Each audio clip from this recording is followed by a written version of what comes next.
You should absolutely know how to use direct flash in your photography. And there's two reasons why. And then I'm also gonna walk you through 6 steps that I use to set up direct flash in my own photography. I'm Luke Leland. I'm a wedding photographer and I run a 6-figure wedding photography business that I started in 2013. And I've got to say, there hasn't been too many weddings in all of those years that I have not used flash. And while I don't always use direct flash in every wedding I shoot, it is something that, man, when you need it, you really need it. And I would say one of the most helpful areas is when you're in really difficult lighting scenarios. When you're outside and it's really dark and you don't have any lighting options, maybe you're inside in a venue and there is a black ceiling and dark walls, and so you can't bounce your flash anywhere. You need to use direct flash. And it's not only in, really terrible lighting scenarios. Direct flash, this kind of paparazzi look, has become more and more popular. And I've had clients specifically ask me to do photos using direct flash.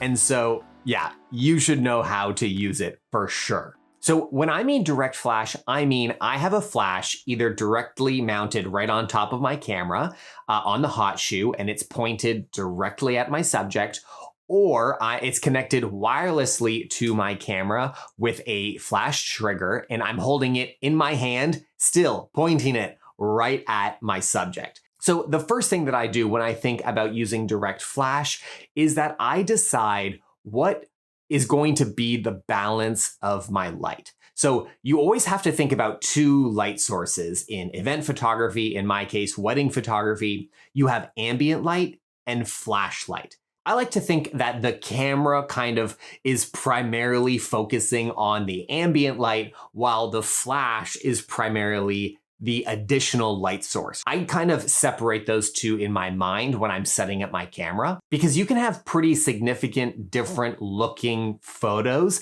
depending on what the balance of your light is. So for example, if I want all of the light coming from the flash, then what I'm gonna do is start with my camera and dial down all of the ambient light.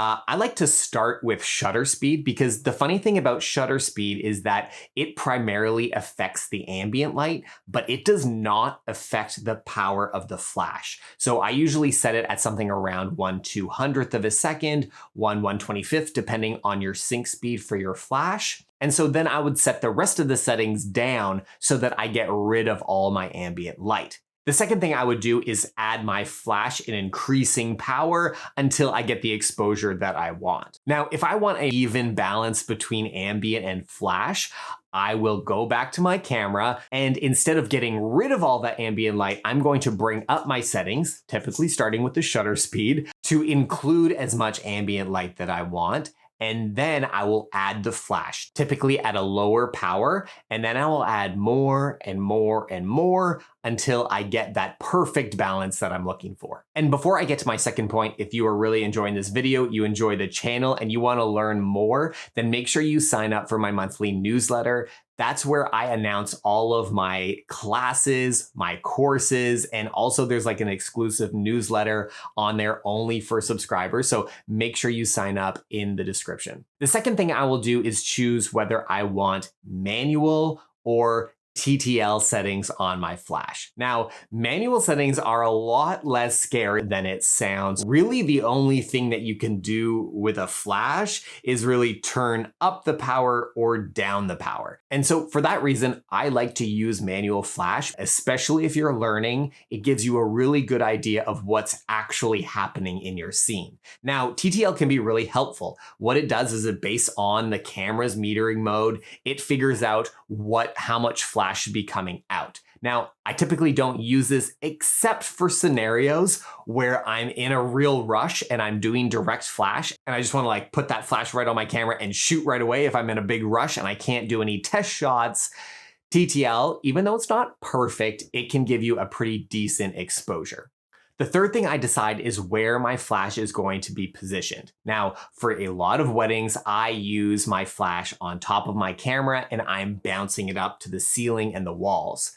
But when it comes to direct flash, what I like to do is take that flash off the camera, connect it wirelessly with a flash trigger, and hold it just above my camera, sometimes to the left, sometimes to the right. But I like to be able to experiment a little bit and just get the perfect angle for my subjects. Of course, this is me being a little picky. Having the flash mounted on top of your camera works great as well. And there are instances where I do have to use that because I don't have the luxury of time to set up, a wireless trigger on my flash. The fourth thing that I ask is using flash in this scenario the best idea?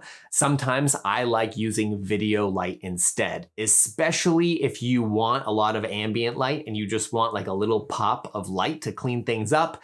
Sometimes video light can be a better option, except the great thing about flash over video light is that if you want a really powerful light to overpower ambient light, for example, you would need a really strong video light to do that, and you would probably blind your subjects. And so that's the great thing about flash, is that it can give you a really powerful burst of light without blinding everyone. The fifth thing that I do is make sure that it's not too dark to properly focus. Now, something that I've found, especially with mirrorless cameras, is that when I'm using flash in really dark scenarios, sometimes it has a hard time focusing. And so what I'll do is I will either turn on what's called a modeling light on the flash. Some flashes have these, or I've even used the flashlight on my phone.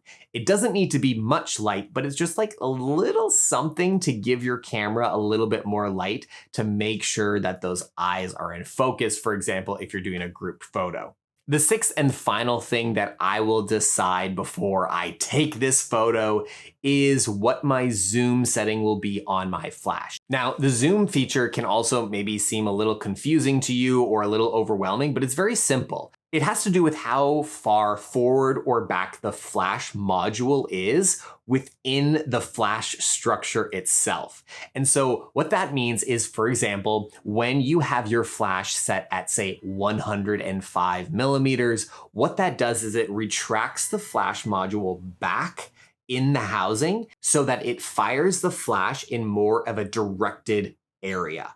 Now, when you take the zoom of the flash and move it up to, say, 28 millimeters, that brings the flash module much more to the front of the housing. And so that spreads the light at a wider distance. And the difference between those two can make a pretty significant stylistic choice in your direct flash photo.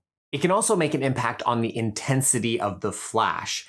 If your subject is far away from you and your flash is spreading out, well, less of that light is going to be focused at your subject. So it not only affects the look of the flash in terms of how spread out it is, but it also affects the intensity and focus of the flash. So let me know in the comments if you are going to try some direct flash at your next photo shoot.